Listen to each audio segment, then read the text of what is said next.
Olá, boa noite, tudo bom? Eu me chamo Júnior, juntamente com minha parceira Raquel, iremos abordar o tema de ebuloscopia e crioscopia da disciplina de Fisicoquímica 2, ministrada pela professora Eliângela Moraes. Iremos abordar em nosso trabalho o que são as propriedades coligativas, as crioscopia e a criometria, a lei de Raoult e exemplos práticos tanto de ebuloscopia e crioscopia. E por fim, apresentaremos algumas fórmulas. Bom, vamos introduzir o que são as propriedades coligativas, né? Que as substâncias, elas possuem diversas propriedades, que elas podem ser específicas, gerais, químicas e físicas. Porém, quando temos uma solução, uma mistura de duas ou mais substâncias, né, com aspecto homogêneo, suas propriedades são bem diferentes da propriedade das substâncias iniciais.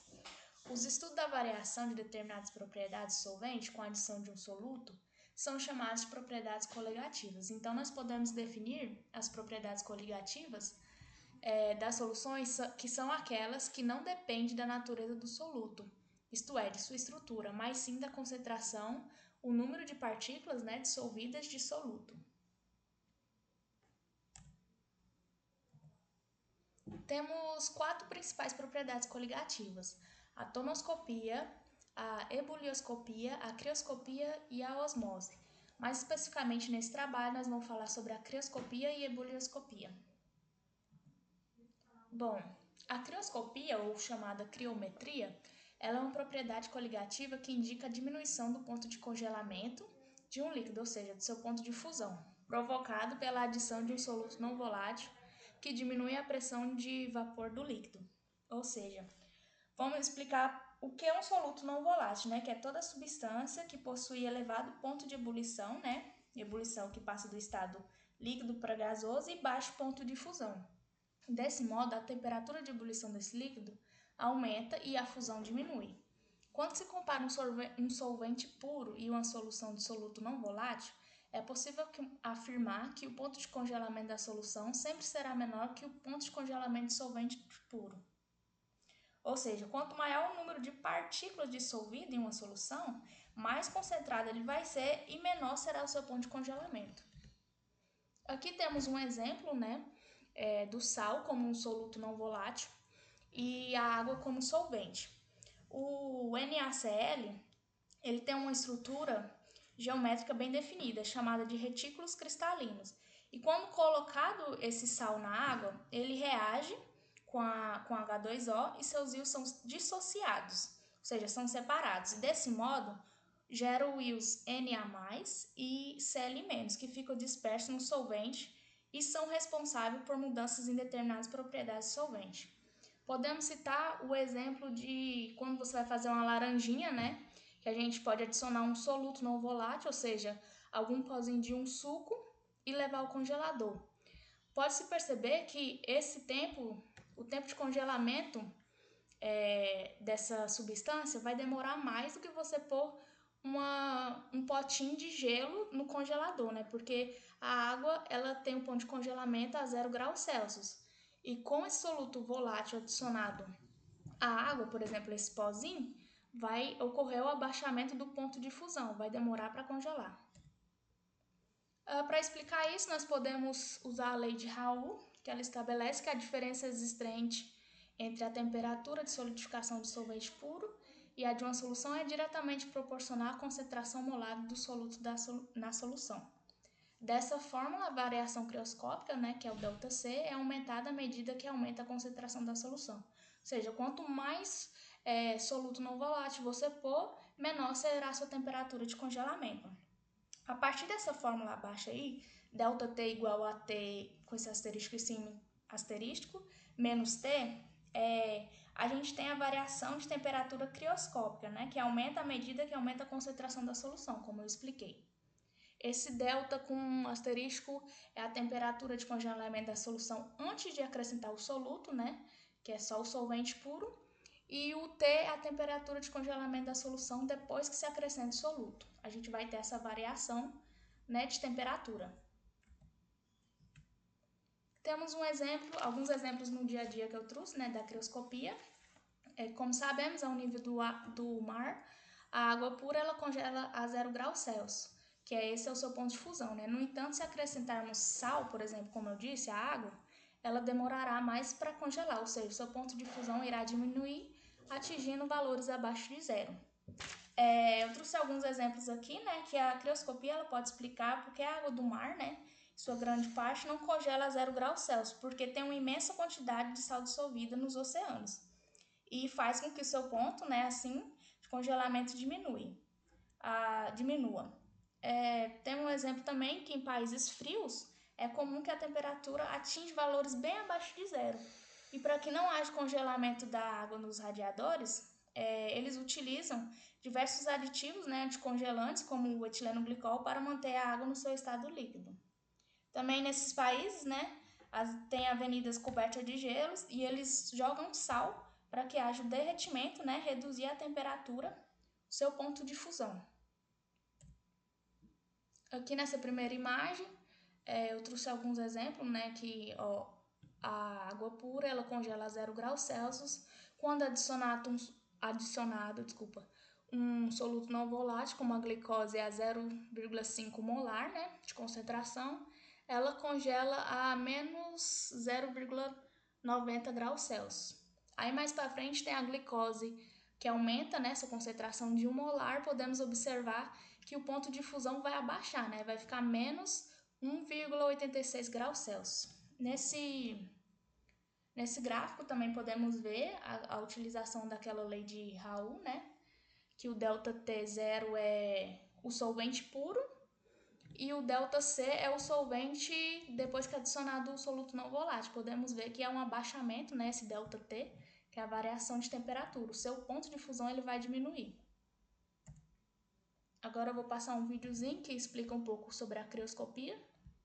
Bom, pessoal, eu vou fazer aqui um pequeno experimento para mostrar para vocês a propriedade de crioscopia. Então, nesse experimento, eu vou utilizar 2 recipientes. Em ambos, eu vou adicionar água pura.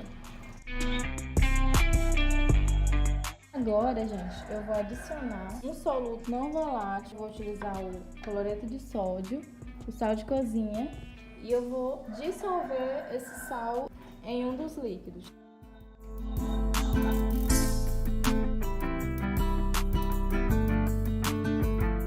Sabendo que a água pura congela a 0 graus Celsius, quando eu colocar essa água aqui no congelador, no momento em que a temperatura chegar a 0 graus Celsius, essa água vai congelar. Agora, o próximo procedimento é colocar esses 2 líquidos no congelador e depois analisar os resultados.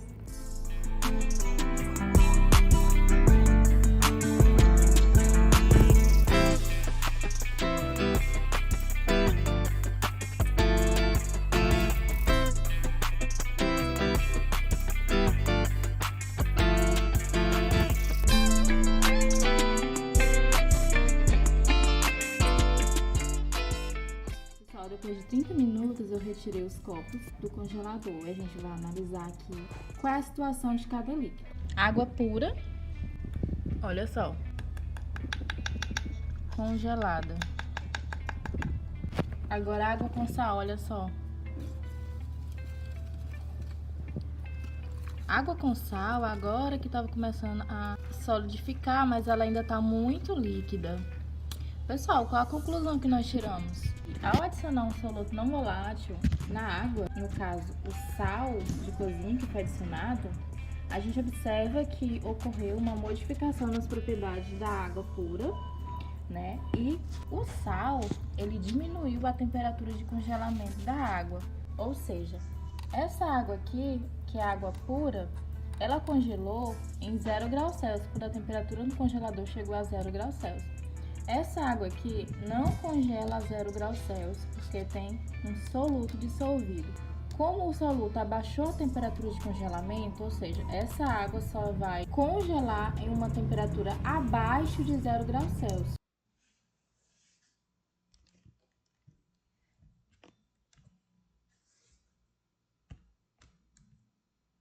Partindo um pouco agora para a higroscopia.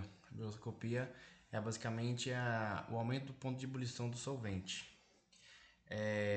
Ela surgirá através de soluções misturadas a líquidos puros. Quando analisamos um líquido em estado puro e uma solução desse mesmo líquido, percebemos mudança em seu comportamento no líquido em razão da presença do soluto, ou seja, quando aparecem as alterações coligativas deste líquido. O solvente apresenta algumas características que podem mudar o comportamento desse líquido. No caso, o ponto de ebulição ele subirá. Temos um fenômeno que é quando a gente dilui o sal na água. Quando isso ocorre, ao fervermos a água, normalmente o ponto de ebulição da água é de 100 graus Celsius, mas quando a gente dissolve o sal, esse soluto ele aumenta o ponto de ebulição. Então, quanto mais sal tivermos ali, maior será o ponto de ebulição, mais calor precisará para fazer que essa água possa ebulir. Temos algumas diferenças aí quando o soluto é iônico. Quando adicionam um soluto iônico, quando adicionado em água, ioniza ou dissocia, povoando a solução de íons. Um exemplo seria o sal, a base ou algum ácido. E temos também o soluto molecular. Quando adicionado à água, não ioniza, mantendo a forma molecular. Exemplos que são a glicose ou a sacarose. Apresentaria aqui algumas formas básicas da ebiloscopia. Aqui temos uma forma básica utilizada nos cálculos que envolve a diferença entre a temperatura de ebulição do solvente na solução e a temperatura de ebulição do solvente puro. Temos aqui a fórmula ΔTE, que é igual a T igual a T2. Esses aqui em meio físico-químico com a lei de Raoult. Essa lei que indica as diferenças de temperatura de ebulição do solvente puro e da solução, que está diretamente relacionada à modalidade, que seria o ΔT, e aqui embaixo a sua explicação, a constante ebuliométrica e a molaridade. E aqui, se o exercício não fornecer a molaridade, também é possível calcular da seguinte fórmula, né? Que com a massa do soluto, a massa molar do soluto e a massa do solvente, que sempre está em quilogramas. Se for necessário calcular uma constante ebuliométrica, também podemos utilizar a seguinte forma. No caso aqui, adicionando a temperatura absoluta, o calor latente da vaporização e as constantes dos gases. Só passar um videozinho aqui para poder complementar o que eu disse. Quando temos a adição de um soluto em meio àquele solvente, o que vai acontecer? Quanto mais soluto, maior vai ser o ponto de ebulição. Quanto maior a quantidade de soluto em meio ao solvente, maior vai ser a dificuldade da formação dessas bolinhas. Por quê? Porque essas bolinhas, esse solvente, ele vai estar interligado, vamos dizer assim, está fazendo uma interação muito forte com o soluto. Isso vai dificultar essa agregação das bolinhas, dessa fabricação de vapor, vamos dizer assim. Isso vai fazer com que o ponto de ebulição aumente. Então, em um solvente, uma substância pura, ele vai ter um ponto de ebulição menor de acordo com a pressão. E nessa mesma pressão, quando nós temos a solução agora, que é a adição do soluto no solvente, nós teremos uma temperatura de ponto de ebulição maior. Então, a ebulioscopia, ela quer dizer que com uma solução vai ter um ponto de ebulição maior do que na substância pura. Ok? Complementando aqui, essas foram as nossas referências. Queria apenas agradecer mesmo e desejar a todos uma boa noite, um bom fim de semana. Obrigada.